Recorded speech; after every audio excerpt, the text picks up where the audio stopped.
Yeah, people who live in a DeLand neighborhood are puzzled over what they call a sudden and strange animal kill. Yeah, it's pretty disturbing. They say this is happening near Victoria Lake in the Victoria Commons neighborhood. They are finding fish, ducks, even hawks, all dead all around the lake. The people who live next to this lake tell me that it used to have dozens of ducks and birds around it, the nature, making it actually a selling point to move here. But they say that all changed a little over a week ago. South of Miami, in a grid of drainage canals most tourists never see, there is an animal that can outrun a full-grown man on dry land. Picture a warm night in Homestead, March of 2012. A wildlife patrol crew sweeps a spotlight across the black water and catches two eyes flashing back, low and still, the way an alligator holds itself.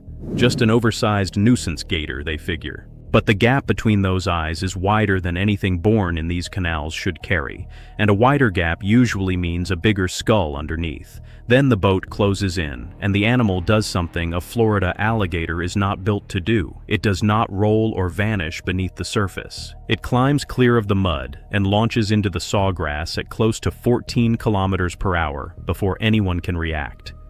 The report that night calls it a misidentified gator, filed and forgotten. It takes 4 more years and a genetics lab at the University of Florida to prove the report itself was the mistake. That animal's bloodline traces back roughly 7,000 miles to a river system in Africa responsible for an estimated 200 human deaths a year. An entire state watched the snakes in the grass. Almost nobody looked down into the water. This is how the most dangerous crocodilian on the planet slipped into the canals of South Florida, raised a family there for close to 15 years, and left behind a mystery that still unsettles the people whose job it is to solve it. To see why that discovery hit so hard, you need to understand the order it broke.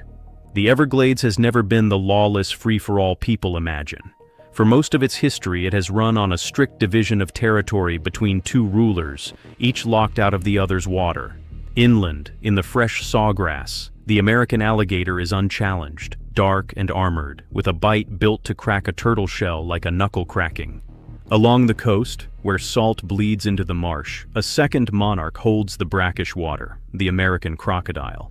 Here is the detail almost nobody outside a biology department knows.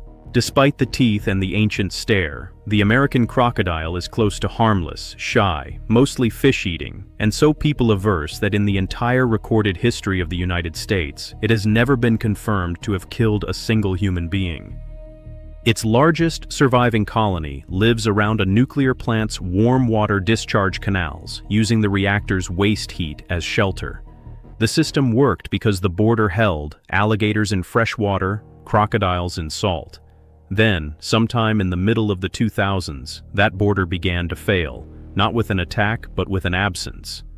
Along a stretch of canals near Coral Gables, resident crocodiles that had held the same basking spots for 20 years simply stopped showing up. Nobody was finding carcasses. They were abandoning prime real estate, and in the field that only happens for one of two reasons. The food collapsed or something stronger moved in. The fish were still there. At the time, there was an obvious suspect, and it was the wrong one. This was the peak of the python crisis. Burmese pythons were tearing through the Everglades mammal population so completely that biologists on 100-mile survey routes were counting almost nothing warm-blooded left alive, and every strange sighting got folded into that one narrative.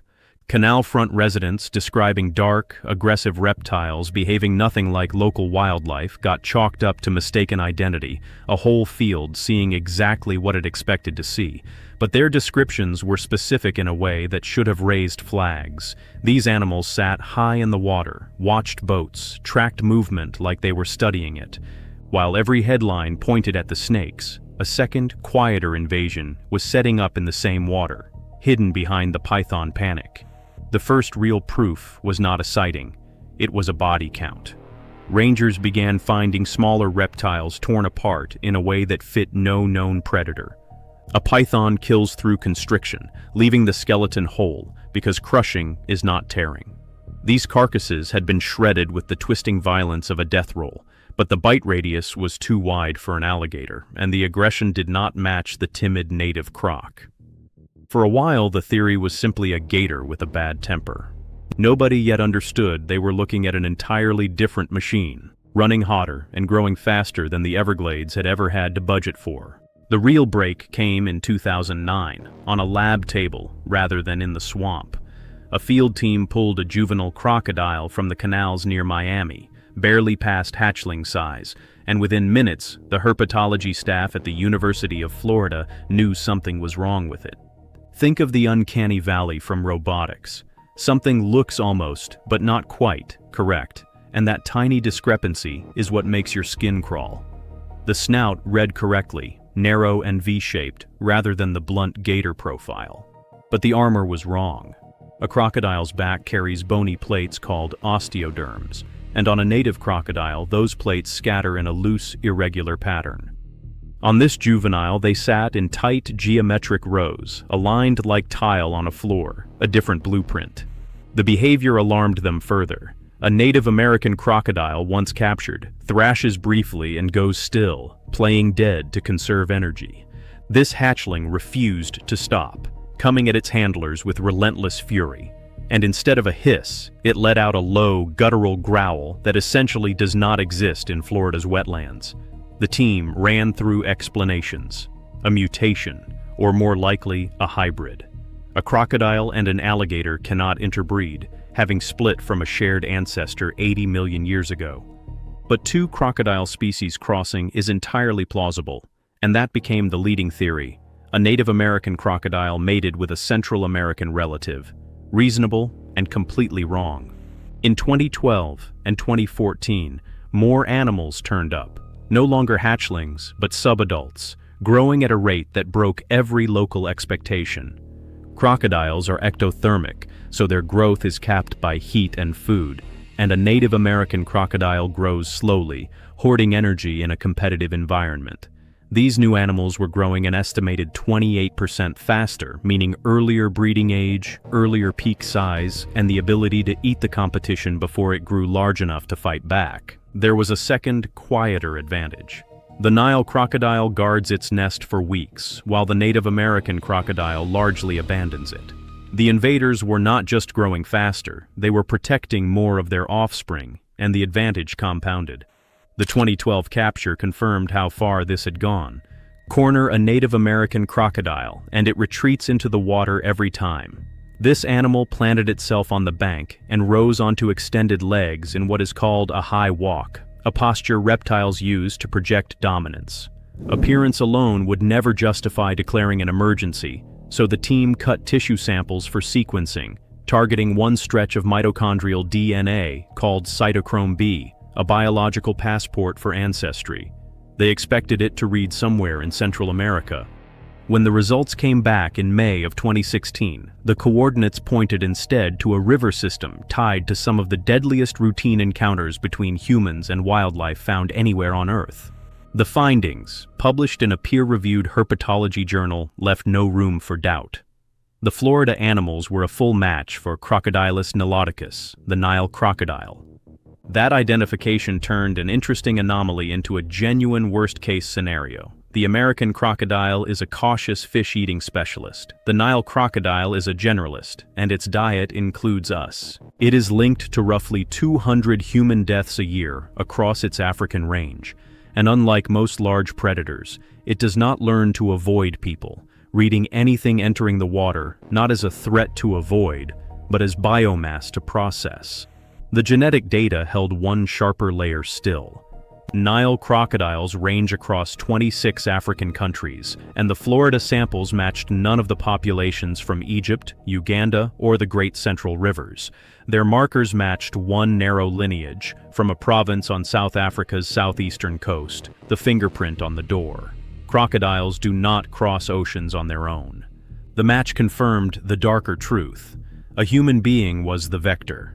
Sometime in the late 1990s, someone almost certainly imported animals from that exact stock into Florida, outside the law or on falsified paperwork. Then, the way reckless exotic pet owners so often do, once those 10-inch hatchlings grew into 6-foot predators too dangerous to keep, somebody opened a gate and let the problem walk away. Confirming the species was only half the horror. The other half was the timeline. Walk the captures back: a hatchling in 2009, a subadult in 2012, another in 2014. The genetics established a family tree, and the analysis showed these animals were siblings. Siblings, obvious as it sounds once said aloud, require parents, a breeding pair alive and free somewhere in that canal network. To have produced a hatchling by 2009, that pair had to already be sexually mature, and a Nile crocodile needs roughly 10 to 12 years to reach breeding age. Run that math backward, and the founding pair was very likely established in the Everglades around the turn of the millennium. For close to 15 years, two enormous African apex predators lived, hunted, and successfully raised a family inside the suburbs of one of Florida's most populated corners, and not one person confirmed they were there. They rode out hurricanes, survived cold snaps that should have killed a tropical species outright, and lived through the entire python invasion unnoticed. Here is the line that ends every version of this story the same way. The children were found. The parents never were. The missing parents are only the beginning of the problem. The immediate danger is the Nile crocodile itself, loose in residential waterways. The long-term threat is quieter, and it has a name: heterosis, or hybrid vigor. The two species are distinct, but not so distant that interbreeding is impossible. And in captivity, closely related crocodilians crossed together have produced offspring larger, stronger, and more aggressive than either parent. The only thing confining the Native American crocodile to the southern tip of Florida is temperature. Push it much north of West Palm Beach, and a hard winter kills it outright. The Nile crocodile has no such fence, thriving in Africa from equatorial heat down into the cooler waters of the southern Cape, which is exactly why that South African origin is unsettling. These are crocodiles already adapted to a real winter. If the two species interbreed, the hybrids could inherit the Nile crocodile's aggression and cold tolerance, layered on the American crocodile's existing adaptation to Florida, a predator capable of pushing north into Fort Lauderdale, Boca Raton, and potentially as far as Orlando. The thermal wall that has always boxed these animals into the south would simply come down. Since 2016, Florida wildlife officials have run a shoot-on-sight policy toward any Nile crocodile encountered, with full eradication as the stated goal. And the honest question is whether that is even achievable. Consider the terrain. The greater Everglades spans more than 1.5 million acres of flooded sawgrass, mangrove tunnel, and black water, one of the least accessible landscapes in North America. In 1972, a commercial jet went down in that sawgrass, and the swamp absorbed pieces of a 100-ton aircraft so completely that some of the wreckage was never recovered. If a landscape can erase a wide-body plane, hiding a family of crocodiles is almost effortless. The animals captured are gone, but for every one an eradication team finds in terrain like that, the odds favor several more going unseen. The founders, that original pair from around the year 2000, were never located. They may have died of old age by now, the merciful ending. Or they may still be out there, ancient and enormous, watching the airboats pass overhead the way they have for a quarter of a century. For years, Florida's fear pointed at the snakes, and the pythons were a genuine catastrophe, no argument there. But while the entire state watched the grass, something else was sitting high in the water, watching the boats go by. A predator built for the Nile found itself a new kingdom in the American suburbs, and in this one, the people who live there are not the tourists.